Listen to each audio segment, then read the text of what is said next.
He's Malcolm Haslett, and I'm Janice Baker, and unfortunately the voice is not getting any better. Oh, it's getting better. It's lovely now. Going to be Mickey Mouse next. Janice. Yes. Next on our time, we're talking about mindfulness. Mindfulness.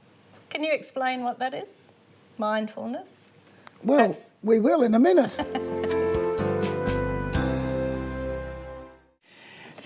Is it mind over matter? If you don't mind, it doesn't matter. No? I've heard that before. Would you like to introduce our guest? Because you sound so much nicer than me. I'd like to welcome to the program Sonya Lee. Welcome. Hi, how are you? Maybe you can explain to us what is mindfulness. Mindfulness Well, is... you're involved with a whole lot of things, but mindfulness is now a word that keeps being sort of bantered around. It's like a modern fix-all, isn't it? We need to be mindful suddenly. Yeah. What does it all mean, Sonya? What does it mean? So really, like how I use it in my work or in therapy and stuff, mindfulness is about being aware of the mind and the emotional element of any presenting condition or event or pattern. And that's because you are a... naturopath and hypnotherapist, so broadly a holistic naturopath. So I always take in consideration the emotional, mental and spiritual aspect of a presenting physical condition, or people might come from a different angle and come because of anxiety causing physical conditions, or so they can come in from any angle because they know that's where their disturbance is.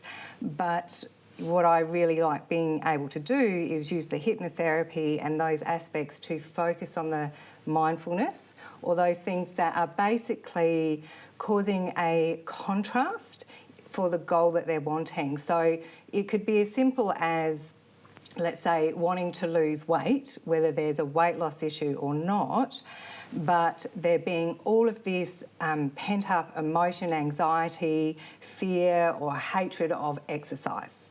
So you may know that exercise is part of the avenue to getting the goal you want, but if you're spending all your energy just trying to get out the door, your willpower will run out. Right.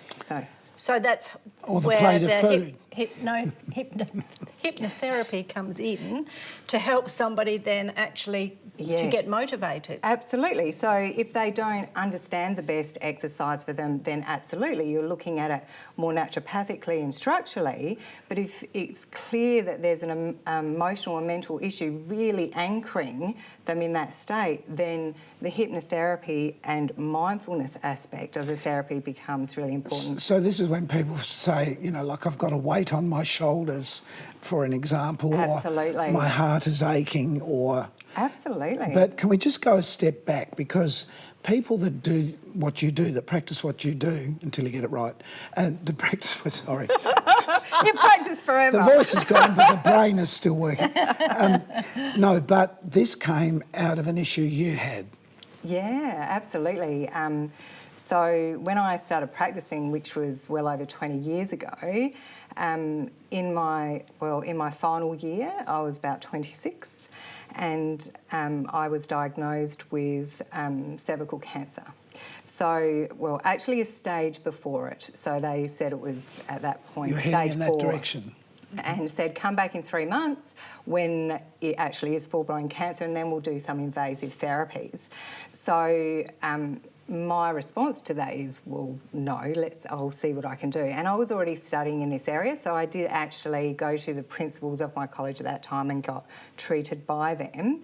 When I returned in 3 months' time, and this was a real test for me, like I'd experienced the benefits of natural therapy in lots of other ways, but this was one of those significant points of, okay, let's see what it can really do.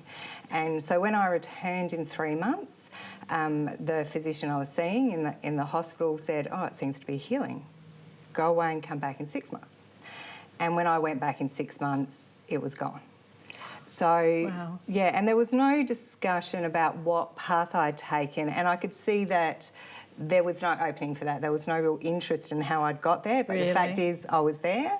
But for me, the validation was what I'm doing works. Yes. So, so then, of course, I've had the pleasure of experiencing that, not just with myself, but with my clients over 20 years. That one example is a woman who'd come and she'd had a prognosis, again, much like myself, but with ovarian tumours and cancer. And she said, in 6 weeks, I'm in surgery and they're going to remove one completely and the other one at least half of. And I said, 6 weeks, it's not very long. But I'll do what I can do, which is help her have a good prognosis. So, which meant in that time, the mindfulness aspect of it was really important. Anything that's keeping you tight and enabling a hold in that condition is really relevant, as well as the herbs or therapy that I might have been using. Can I just interrupt you there? So when you say mindfulness, is that like meditation? Well, sort of, as in you help people get past that conscious state where we're really active and thinking about this and thinking about that, where 98%, if not more, of what we do is unconscious. So our breathing is unconscious, our movements, if we're not with it when we're driving, we suddenly end up in another place. Yes. It takes over all the time. So you can bring this small part of your conscious mind to focus on your breathing and you'll be there for a moment, but then you'll be off and your unconscious takes over. So it takes over according to all the instructions you've absorbed over a lifetime as to how it should run. This is, for example, this is like if you had a marriage breakup and one partner is absolutely feeling devastated because of that. A sickness can occur simply because... through stress. You see, but your mind's taken off its main focus, which is to stay healthy. Absolutely. Simply, and I suppose. Your body is essentially eavesdropping on what is going through your mind all the time and how you then perceive it and how you feel, and then your body responds in like. So if it becomes intense anger or intense fear or, essentially you're going to run certain hormones in response to that, you're not going to sleep, that stress cycle will get harder, anything new coming in gets bigger and bigger. So that snowball effect of those major crises points that people experience in their life, and everyone has them, it just comes in different forms, but they're really fundamental points that test us and test our resilience, and it makes us have to dig deeper. Or, essentially it's about how far you go before you go, I need to get some form of help or change direction. So the course you were doing, you were saying, then you were ill. Or your qualifications. Yes. So what were you studying Naturopathy at the time. And then it changed because of what happened to you. You then went into something else? So I've always been a naturopath. Yes. So I definitely that was it. Yeah. I went into naturopathy, but the body-mind aspect was a big part of my practice of always looking at that combining connection of emotions, mental events that have helped trigger it. What was the point that it set off? So I always looked at that in a state. And sometimes you could look at cultural, from a family sense, that there's a certain thinking or a lack of worth based on certain things, or there's significant events of change like major divorces or a particular accident or someone's death that you never could come to terms with. So you sort of have to be a little bit of a psychiatrist as well. It's problem solving, absolutely. Or psychologist. Yeah. I'm never sure which is which. No. Yeah, a psychologist, a natural part of it. Well, we must get somebody on the show to explain that. That would be a good thing. So if you are, let us know you exist so we can talk to you. So I think we need to make a valid point here, though. You're not suggesting that you can cure all. No, and not you're at not all. Suggesting that you can cure cancer. You're saying you can help along the way with coming to terms with what's causing these issues in the first place. So as a physician, I don't see that I cure or fix anything. It's the person who does. So, I can suggest, I can only work with what they present, and people come at me from many different angles and ready to do all sorts of things or not. So it's really, I can suggest certain elements and they'll pick it up, and if they improve, we can keep building on that. So no, not at all. It's them that heal themselves. I might have a great toolbox of things to draw on, but it's their body that responds, it's them that responds, you know, and that's the classic part in hypnosis where people say, you know, can I be hypnotised? Can anyone be? Well, it really requires you to follow instruction.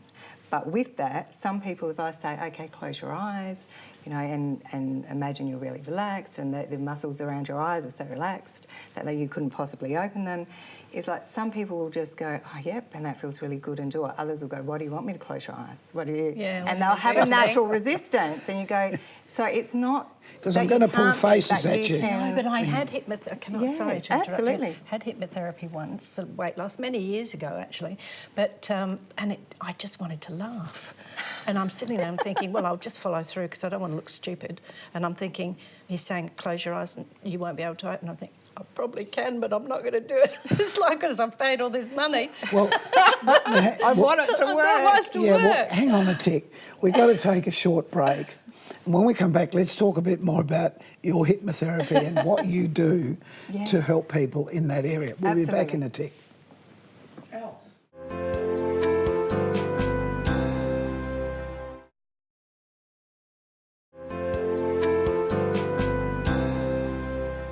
Okay, so people talk, welcome back to our time, Yeah. people talk about hypnosis in many different senses, and a couple of years ago we had Isaac Lomond on the show who hypnotises for entertainment. Yes. And he's very funny. Well, he's not funny, but the people he hypnotises are hysterical. Absolutely. And he's coming back on the program soon again. But we're not talking about entertainment hypnosis here. No. Because Isaac also started as a practitioner, but just found that it was hard going for him, whereas the entertainment side wasn't. It was great for him. So absolutely. what keeps you in the more sort of medical practice? Because I love what I do and the results my clients get are enormous. So the relief and the change, and so I guess, you know, when you know you're in the right path of what is your thing, then you can't not do it. You know, so, and like you're saying, with him doing that one-on-one and maybe getting into those deeper areas and stuff, and maybe it wasn't really, you know, bringing him alive. Whereas for me, it just ticks those boxes. Your eyelids are feeling heavy and you're just relaxing there. Okay. Do you click your fingers? What happens?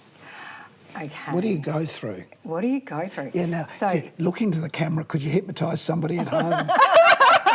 right, we all ready? But you know, I think that's what people are a little afraid of, because Yes, almost absolutely. they think people that can hypnotise have some Power. boogie power. And not. And look, hypnosis for performance is very different. Like stage hypnosis is very different to therapy because you're doing it to a direct person or with a person, because it's not done to you, it's done with you. Yes. Like I said, if Not in I say front of close your eyes, you're the one who closes your eyes. If I say go close your deeper eyes. and No, deeper, close deeper, your eyes. relax. I've done that before. No. Sorry, I've missed the...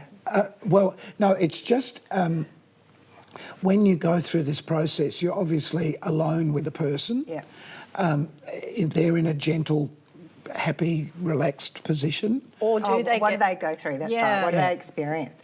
So basically what they'll experience with me is I will take them in and out of hypnosis, like I'll give them a little sample of it. So, yes, I'll talk about the, you know, just relaxing your eyes and going so deep and doing that. And they sort of go in and then I pull them straight out.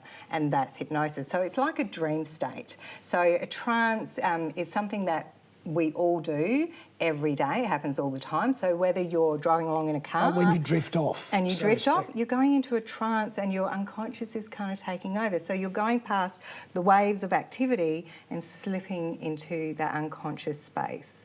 Or, you know, so that's really the state we're trying to induce and help you to get to, so you can clear up some of the noise that's going on in there and contrasting thoughts that are getting in the way of what you're trying to achieve. And that's really what we're looking at. It's like you might have a goal, but then, you know, let's a classic one, a weight loss goal. Yeah, here's another belief that's going, but if I lose weight, I won't feel safe and someone won't like me, or, you know, maybe I'll stand out and I don't want to stand out because of these other reasons. So this goal starts to become harder and harder to achieve because you're dragging these other things that don't want to go there. So by getting below those waves, which again is just by talking you just past that noise and slowly into this safe space, and it is a trance state that we all experience all the time, and what happens is you're fully aware when you're in it of everything that I'm saying. And so I couldn't say something to you that was way out of character and something that doesn't feel right for you. It would end up bringing you back out. You bring yourself back out. Yeah, you can. And the scripting and the way I talk to people is so that they have the room to do that. But what happens by the end of it, because you have gone deeper and deeper and deeper and deeper and into that really nice space, is as you're coming back out, it starts to drift away like a dream state, where initially you remember it, but the more conscious you become, sort of the details fade. Yeah. But you're fully aware of what's being said while you're in there. Yeah. You know, and it is made very direct for the person. So there's a whole interview process in the beginning so that I can get information that's relevant to that person. Right, so does that mean that as people have come to terms with things that are sort of, well, they're thorns in their side. It's a thing we occasionally do. I complain about things, calling it a thorn in my side. So really you're just extracting that thorn. Yeah, because it becomes... Giving it thought. Yeah, it's that point of, like, let's say we all have things that maybe could shift or we live with, but it's the point that we don't want to live with it anymore. So essentially there's nothing wrong until that moment it's getting in the way of something. So I had one lady who I treated who was 68 who was claustrophobic, and she'd been living with that since she was 16. But the point of change for her was she wasn't going to be able to get on a plane and attend her daughter's wedding. And that was the turning point to, I've got to do something different. Yes. 2 weeks and she was a different woman and she was fine. And that also kicked in the, I can't believe I've lived with that for so long and dodged around. And that's part of the awareness that by doing hypnotherapy or mindfulness in different ways is realising all the other things that maybe you're just dragging along that you've got used to dragging, that you don't need that bag anymore. And then maybe you don't need this one and you start feeling lighter and lighter and lighter and lighter. And that's the part that then you end on that path where it's like it gets easy to do it for yourself. So how do you work within the medical fraternity? Can you assist them? Can they assist you? Absolutely. So I guess it still comes down to the individual person, because no matter what your health state or what you're looking to address, it comes down to you to decide which pathways you're going to take or which therapies you're going to combine together. Yes. So I've always worked with hospitals, GPs, specialists, dentists, you know, Dentists, what? Because people are afraid of having... All different forms, yeah. So maybe I'm working with them because, you know, there's a toxicity or they're wanting to remove amalgams and stuff like that. Oh, okay. And so I'll end up working with the dentist and, you know, and having to address that side while maybe addressing some other bits as well. So, you know, it really doesn't matter who comes together in the picture. It's the person who's coming that sets what they want. Who wants to be well. And so I'll work with them to the best of my ability. You know, and then it's up to them what they take on board or they don't, because it's very rare that I find any conflict within other practitioners, but occasionally it's happened. You know, I just remember one man who, you know, had erratic heartbeats, and I was working with him and his specialist was fine with it. You know, it had all cleared, but his GP didn't like it, just didn't like it. So he chose not to. And he went, yep. But that's the thing, it's up to the person as to what you take on board and what you don't. Yeah. You know, and all I'm doing is offering a service, and which is where I like to do like community talks and things like that, so people can sort of experience it, have Q&As as to how it's relevant to them, and then they can do whatever they like with it. But it's like having a taste of something before you jump right in. Well, everything's about education, really, isn't it? It really is. At the end of the day. Yeah. And being able to experience it in a small way, in that setting that's really safe and there's a group and it's not performance, but they get to recognise how many suggestions you take on just by some of the stuff I do in that you're taking on suggestions every second of every minute of every day of every month of year, and like it's accumulated. And it's nearly like detoxing part of your body. You know, it's like if you never spend time going, oh, what have I accumulated that I really don't need to be carrying? No wonder it's getting harder and harder to get out of bed in the morning. Yeah. You know, when I was younger, I couldn't wait to get out of bed and see, you know, just explore the world. And now I'm dragging out and going, oh, you know, do I have to? You can go, yeah, there's an automatic weight you've started carrying, even if it's not relevant to anything in particular, you know, so... Yes. Well, everybody says I come with baggage or they come with baggage. So I guess that's what you're really saying. That's right. Me, no, I haven't. Accumulated I lost stuff. my cases when I was overseas. You gave them to someone else. Hand it on. Take it. So if somebody, well, if you're sitting at home at the moment and saying, oh, you know, I'm feeling miserable, I'm glum, I don't love myself. Actually, that's a relevant point as well. It seems that point. everybody's against me. Work-wise, I'm not functioning the way I'd like to. Self-worth. Not getting the, yes, all of those things. I suppose there's all sorts of practitioners you could go for. Because if you went to, I suppose, a GP, they would no doubt prescribe some sort of chemical treatment. Maybe for to try depression. and rebalance You know, your they'd be brain saying, in oh, that sense. yeah. Yep. So you're trying to rebalance the brain in a sense, in a different way. Absolutely. For the body to do it by itself without And intervention. looking at all of those thoughts or all of that feeling is a basic frequency. And if you can create that frequency, you can create the equal opposite. It's the moment you start to really recognise that and do it, then it starts off a cascade of change for yourself. And that's part of the healing journey people end up experiencing is, you know, it's like learning to run and you do your first step and your next step and then you get faster and suddenly it's just like, it's second nature and you've got it. But if you've never it's like a muscle had the memory. experience, Yep. it's like you're learning to do something that's unfamiliar. But it only takes doing it a few times and then as you, you know, like that peaceful, tranquil space is really addictive. It's like, this is really good. It's like fueling up. And suddenly everything that is surface and conscious is so much easier to address. Yeah. I get that. We've got to take another short break. Close your eyes. Close your eyes. And we'll be back in a tick with a little bit more information for you. Close your eyes. No, close your stop eyes. it, stop it.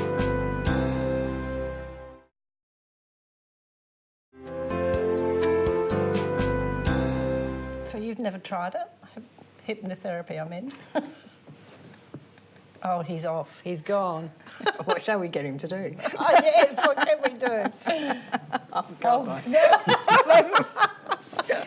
Well, we have to see the humorous side of this as well as the serious side of this. Because some people find all this a bit like Oogie Boogie, wave the fish over me now. Absolutely. And some people find this absolutely the saviour of their life.